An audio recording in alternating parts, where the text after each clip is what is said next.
Sir Ambati Rambabu గారు, ఈరోజు జగన్మోహన్ రెడ్డి గారు మాట్లాడిన మాటలు, వాళ్ళ తాతగారు చనిపోయిన సందర్భాన్ని, నాన్నగారు చనిపోయిన సందర్భాన్ని, బాబాయ్ గారు చనిపోయిన సందర్భాన్ని, ఇది రైట్ టైం అంటారా?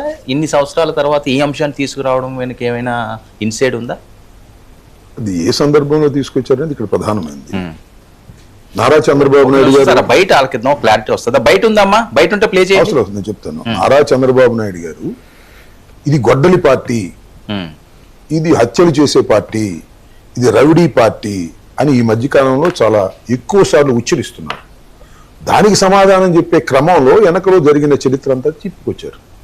రాజశేఖర్ గారి మాడం దగ్గర నుంచి, అంతకుముందు దశరథరామ్ అనే ఒక ఎన్కౌంటర్ సంబంధించినటువంటి పత్రికకు సంబంధించినటువంటి వ్యక్తి, దానికి సంబంధించి ఈ హత్యలన్నీ చెప్పుకొచ్చారు. అవన్నిటిలో కూడా మన చంద్రబాబు నాయుడు గారి హస్తం ఉంది అనేది ఒక ఆరోపణ. దాన్ని ఈ సందర్భం ఇప్పుడు సడన్ గా వచ్చి ఏదో రాజారెడ్డి గారిదో లేకపోతే ఇంకోటి చెప్పడం కాదు.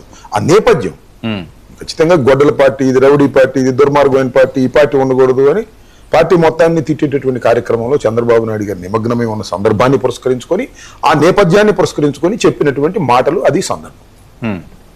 సో అంతకుమించి ప్రత్యేకంగా రాజారెడ్డి గారు మరణించింది ఇప్పుడు కొత్తగా చెప్పాల్సిన అవసరం ఏముంది? టీడీపీ హయాంలోనే జరిగింది.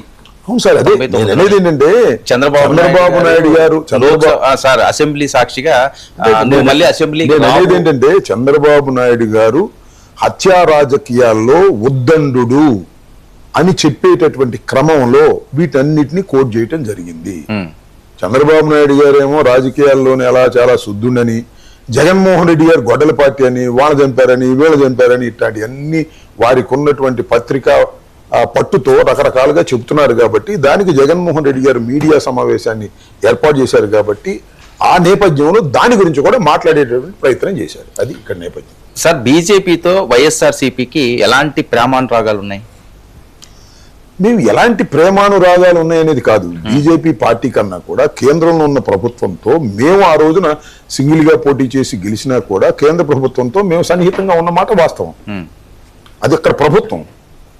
మేమేం పార్టీ వెళ్ళి మేము వాళ్ళతో కలవలేదు, లేదా వాళ్ళతో కలిసి మేము పోటీ చేయలేదు, మేము కావుగిలించుకోలేదు. ఇవన్నీ జరుగుతున్నాయి కదా. అంశాల వారీగా అక్కడ ఏదైనా విషయం ఉన్నప్పుడు పార్లమెంట్ లో కానీ బయట కానీ మాకున్న బలం వారికి కావాల్సి వచ్చినప్పుడు అది రైట్ అని మేము భావించినప్పుడు ఇస్తూ వస్తున్నాం.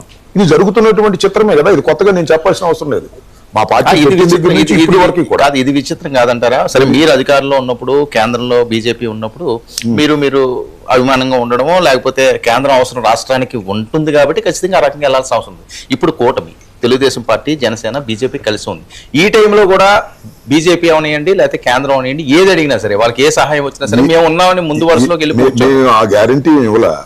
అంశాల వారీగా మద్దతు ఇవ్వటం అనేది మాకు ఎప్పటి నుంచి అలవాటు. ఇవాళ కూడా కూటమిలో వాళ్ళు భాగస్వాములు అయినప్పటికీ కూడా వాళ్ళు ప్రవేశపెట్టేటటువంటి బిల్లులు కానీ, వాళ్ళు ప్రవేశపెట్టేటటువంటి అమెండ్మెంట్స్ కానీ అవి మాకు నచ్చినప్పుడు మేము ఇస్తాం. అది అవర్ డిస్కషన్. అది అనేటప్పుడు మేమేమి వాళ్ళతో విలీనం కాలేదు, వాళ్ళ ఓట్లు మా ఓట్లు కలిసి మేము పోటీ చేయలేదు.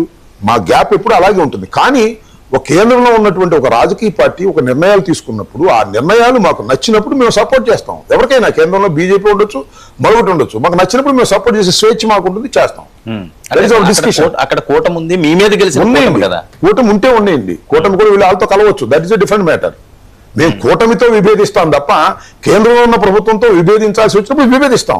వాళ్ళందరూ ఒకే తాను అయినా కూడా ఒక మంచి కార్యక్రమాన్ని వాళ్ళు చేస్తాం అనుకున్నప్పుడు మేము విభేదించాల్సిన అవసరం లేదు కదా. That is our stand. So మీకైతే వాళ్ళ మీద అభిమానం కదా. ఇష్యూస్, మోడీ గారి మీద అభిమానమా లేదా అభిమానం లేదా, కొన్నాళ్ళు ఆయనతో తిరిగి మళ్ళీ వాళ్ళని ముంచేసి మేము బయటకు వస్తామా, అవన్నీ డిఫరెంట్ మ్యాటర్. నేను అనేది ఏంటంటే అంశాల వారీగా మేము ఇచ్చే మద్దతు ఇప్పుడు కొనసాగుతుంటుంది, ఆ అంశాలను బట్టి ఉంటుంది. ఓకే, మోదీ గారికి కేంద్రంలో ఆయన ఉన్నారు కాబట్టి, ఇది థర్డ్ టైం కాబట్టి సరే, కేంద్రం అవసరాలు ఉంటాయి కాబట్టి అవసరాలు వాడుకోవడం తప్పలేదు. కానీ ఈ మధ్యకాలంలో వింతగా వైఎస్ఆర్సీపీ వాళ్ళు జగన్మోహన్ రెడ్డి గారిని ఎత్తాల్సింది పోయి పవన్ కళ్యాణ్ గారి మీద ఎక్కువగా ప్రేమ చూపుతారు. పవన్ కళ్యాణ్ గారు ఇలా చేస్తున్నారు, పవన్ కళ్యాణ్ గారు ఇలా చేస్తే బాగుంటుందని ఈ సహాయాలు ఎవరున్నారు? నేను అనేది ఏంటంటే ఇక్కడ మీరు పొరపాటు పడుతున్నారు. కూటమిలో పవన్ కళ్యాణ్ గారు ఒక భాగస్వామి. కూటమి పవన్ కళ్యాణ్ గారు ఎప్పుడన్నా తప్పు మాట్లాడినప్పుడు, తప్పు చేసినప్పుడు వాటిని మేము విమర్శించడం అనేది మా రాజకీయంగా మాకు అవసరం, మేము చేస్తాం. దానిలో పనిగట్టుకుని చేయాల్సిన అవసరం లేదు. పవన్ కళ్యాణ్ గారు సపోర్ట్ గా మాట్లాడుతున్నాం కొన్ని అంశాల్లో. చాలా మంది వైఎస్ఆర్సీపీ వాళ్ళు పవన్ కళ్యాణ్ గారు ఇది పవన్ కళ్యాణ్ ఇలా చేస్తే బాగుంటది, పవన్ కళ్యాణ్ గారు సీఎం అవ్వాలి, సీఎం అయ్యి అంత పవర్ ఆయన దగ్గర ఉంది. ఒకటి వర్మ గారు, ఎవరి గురించి ధర్మంగా మాట్లాడేటటువంటి స్వేచ్ఛ ఈ రాష్ట్రంలో ఏ రాజకీయ పార్టీకైనా ఉంటుంది. ఒక సలహా ఇచ్చేది ఉంటుంది. ఇప్పుడు పవన్ కళ్యాణ్ గారు ఇలా చేసి ఉండవలసింది కాదు అని చెప్పేటటువంటి అవకాశం కూడా మాకు ఉంటుంది. చెప్పడానికి అదేం నిషిద్ధమేం కాదు కదా. ఇప్పుడు పవన్ కళ్యాణ్ గారు ఇప్పుడు అక్కడ దాకా ఎందుకు, మీరు విజయ్ గెలిచిన తర్వాత పవన్ కళ్యాణ్ గారి గురించి ఎంతమంది మాట్లాడారు? మేమైనా మాట్లాడింది? మేము కాదే మాట్లాడింది. సోషల్ మీడియాలో కొంత వందల మంది మాట్లాడారు. అంటే ఆద్యం పోసింది మీరని కదా.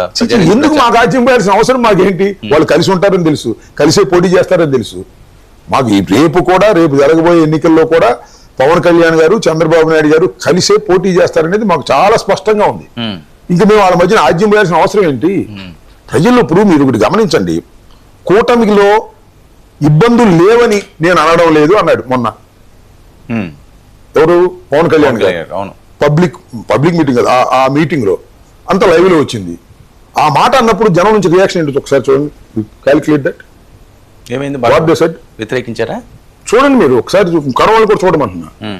ఎంత అప్లాజ్ వచ్చింది.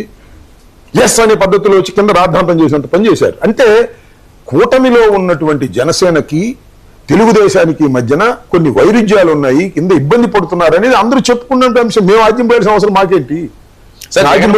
జగన్మోహన్ రెడ్డి గారిని అరెస్ట్ చేయబోతున్నారా? అరెస్ట్ చేసే ఆలోచనలు ఉన్నాయా కూటమికి? లేకపోతే పాత కేసులు ఏమైనా మళ్ళీ నేను ఒక మాట చెప్తాను ప్రచార నేపథ్యం. నేను ఒక మాట చెప్తాను సార్.